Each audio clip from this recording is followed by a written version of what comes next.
Hello दोस्तों, स्वागत है आपका मेरे नए चैनल पे। आज की वीडियो कुछ अलग हट के होने वाली है और अगर अच्छी लगे तो पूरी लाइक करना। और चलिए आपको मैं एक बात बताना चाहता है कि जब भी आपको नॉर्मल डिलीवरी वीडियो देखते हो, चाहे वो बाइक की हो कार की हो, तो नॉर्मल वो उसमें वो डिलीवरी दिखाता है और कुछ पेपर वर्क वगैरह और सीधा कार को या बाइक को ऑन रोड मतलब उतार के फिर चलाता है। और जैसे कि एज यूजुअल मैंने भी अपने लास्ट वीडियो में यही किया था, मगर इस बार कुछ अलग है ब्रो, इस बार कुछ अलग है, इसलिए कह रहा हूँ वीडियो पूरी देखना।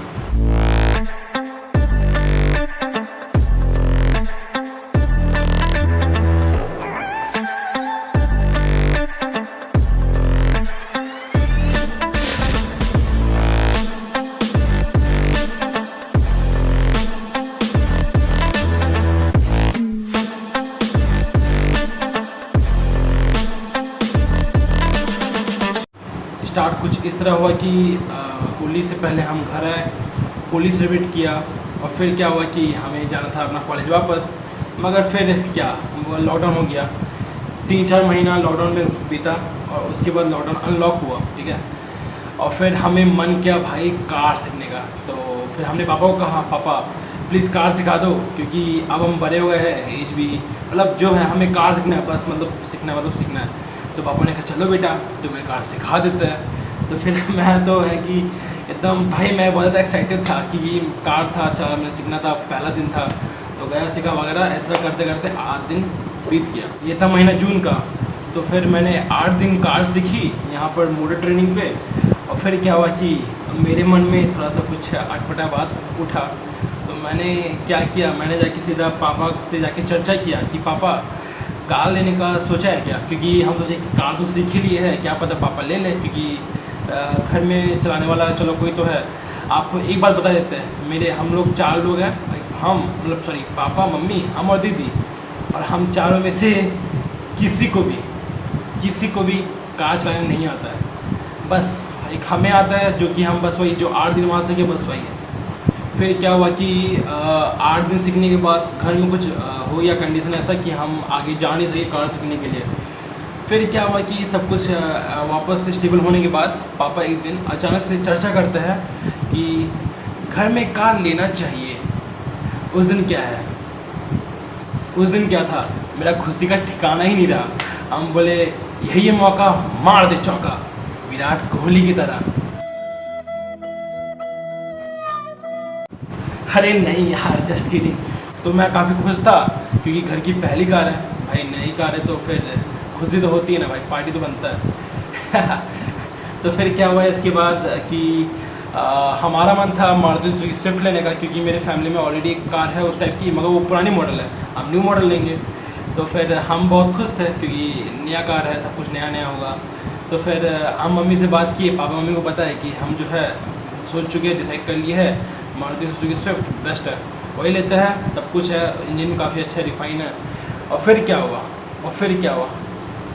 फिर मम्मी ने कहा बेटा, हम बोले हाँ मम्मी तो बोलो, एक काम करते हैं, सेकेंड हैंड कार स्विफ्ट मिल रहा है वही ले लेते हैं।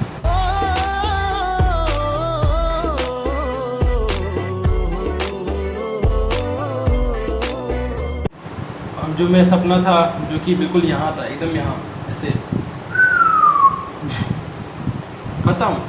ख़त्म भाई, सब कुछ ख़त्म। मगर नो, ऐसा नहीं है। फिर हम बोले कि ना ऐसे तो काम नहीं चलेगा, पहले शोरूम जाएंगे उसके बाद देखेंगे। इतना सा शोरूम है, Hyundai है, सुजुकी का है, फिर टाटा का है, सब जाके चेक करेंगे कौन सी कार कैसी है। तो फिर आपको यकीन नहीं होगा, मेरे घर के जस्ट बगल में मुश्किल से 200 मीटर एक शोरूम है यहाँ पर। हमें वो आइडिया नहीं है कि वो कौन शोरूम है, इतना पता सुजुकी का गाड़ी में सब बिकता है।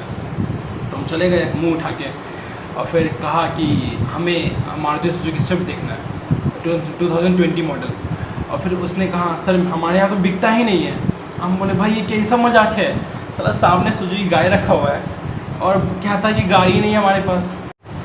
फिर शोरूम के मैनेजर ने समझाया कि सर आप जो यहाँ जहाँ पर आया वो नेक्सा है, और एक आपका आता है एरिना में आपका स्विफ्ट डिज़ायर स्विफ्ट वगैरह सब बिकता है, सेलेरियो। और आपका जो ये है नेक्सा जो है, नेक्सा में आपका इग्निस, बलिनो, एस्क्रोस यही सब आता है। तो मैंने अच्छा ठीक है। तो फिर मैनेजर ने थोड़ा तड़का लगाया, उसने कहा सर आप जो स्विफ्ट ले रहे हैं उससे फार बेटर है, थोड़ा सा और पैसा बढ़ा के बेलिनो ले लो। और हमारा आपको बता देना चाहते हैं कि हमारा जो प्राइस था, हमारा जो रेट था, जिसमें हम लोग का फिक्स था 6.5 लाख कह रहा हूँ। और फिर क्या हुआ कि पापा ने कहा चलो ठीक है 6.5-7 तक बहुत सही है, मगर हमने वो कर अभी तक फिक्स नहीं किया था। अब क्या हुआ कि हम लोग घर वापस आ गए और 6-7 दिन बीत गया। और फिर पापा घर में अचानक से बोलते हैं बाबू। हम बोले हाँ बोलिए। एक काम करते हैं, हमें कुछ पता चला है। हम बोले आपको क्या पता चला है? कि सेकेंड हैंड कार बिक रहा है, वो है ऑल्टो।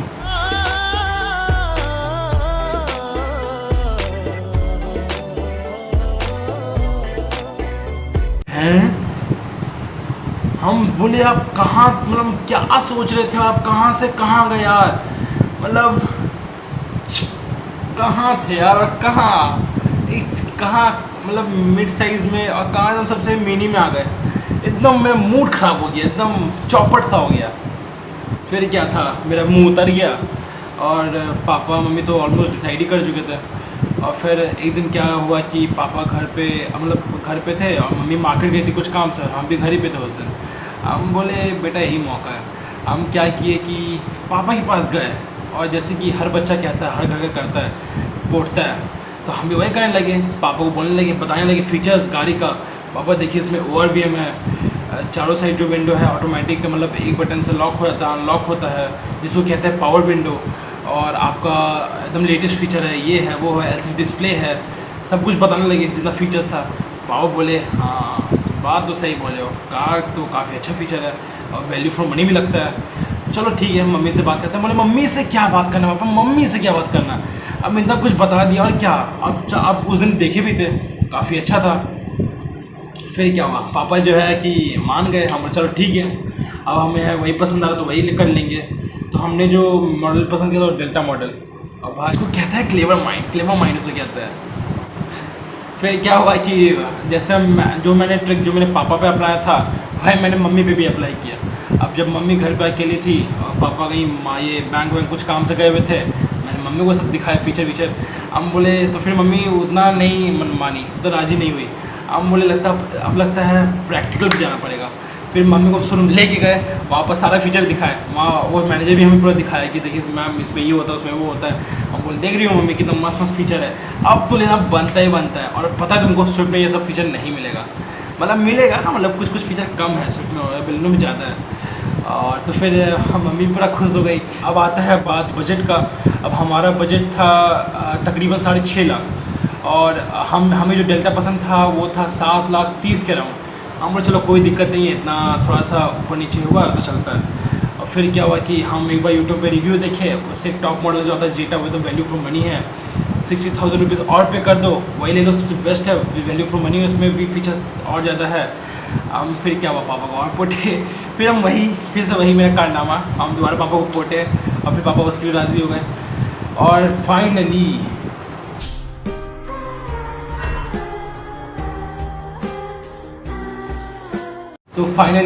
इतना मशक्क़त करने के बाद, इतना कुछ करने के बाद, इतना ट्रिक्स अप्लाई करने के बाद, क्लेवर माइंड बेलिनो ज़ीटा फिक्स हो ही गया। फिर कंक्लूज़न यही निकला कि हम लोग 9 जुलाई को हम लोग गए शोरूम। हम लोग ज़ीटा मॉडल, बेलिनो का ज़ीटा मॉडल में बुक किए। और फिर हम लोग वहाँ से चले आए कि हम तो बहुत खुश थे भाई, क्योंकि हम जो चाह रहे थे हमें वही कार मिला, फर्स्ट हैंड चाहिए था मिला, टॉप मॉडल चाहिए था मिला। और फिर दिन बीते, रात बीते, और इस तरह करते करते 8-9 दिन बीत गया। और फिर एक दिन क्या था कि देखो, अब जितना कि आपको बताए थे हम कि जो शोरूम है मेरे बगल में है, 200 मीटर की डिस्टेंस पे है, तो मेरे को सब कुछ दिखता है कि शोरूम पे कौन सी गाड़ी आ रही है, कब क्या निकल रही है, कौन सी आ रही है। तो मैं पूरा एक्साइटेड था क्योंकि मैनेजर ने बताया था कि 16 तारीख को 15 या 16 को आपको गाड़ी शोरूम पे आ जाएगा। तो फिर प्रॉपर 16 को मैंने खुद देखा कि सामने एक वाइट रंग का बेलिनो ज़ीटा मॉडल शोरूम घुस रहा है। और अब मैनेजर क्या करेगा, हम मतलब कि मैनेजर हमें क्या कॉल करेगा, हमें मैनेजर कॉल करता है कि आपके यहाँ कोई कार आया है क्या बेलिनो ज़ीटा मॉडल से। वो बोलता हाँ सर आया है। वैसे आपको कैसे पता? हम बोले बस पता है, जैसे हम आपको बताया था ना कि मेरा घर बगल में ही है। तो वो हंसने लगा। और फिर उसके बाद क्या है कि 2 दिन बीता और फिर हम लोग फाइनली 18 जुलाई को कार निकाल लिए। फाइनली गाइस, फाइनली हमें चाहिए था कार, वो निकल गया। और फिर क्या है, चलिए देखते हैं डिलीवरी अब।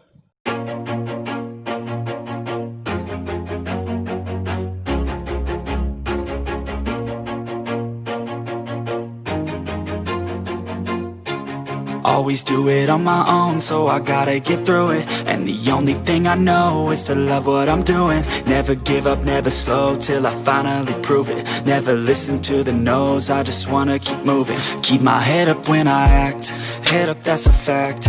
Never looking back, I'ma keep myself on track. Keep my head up, staying strong, always moving on. Feel I don't belong, tell my thoughts to move along. Push myself to be the best, die with no regrets. Live with every breath, see my message start to spread. And I had so many dreams, then you hit your teens. Life ain't really what it seems, try to find out what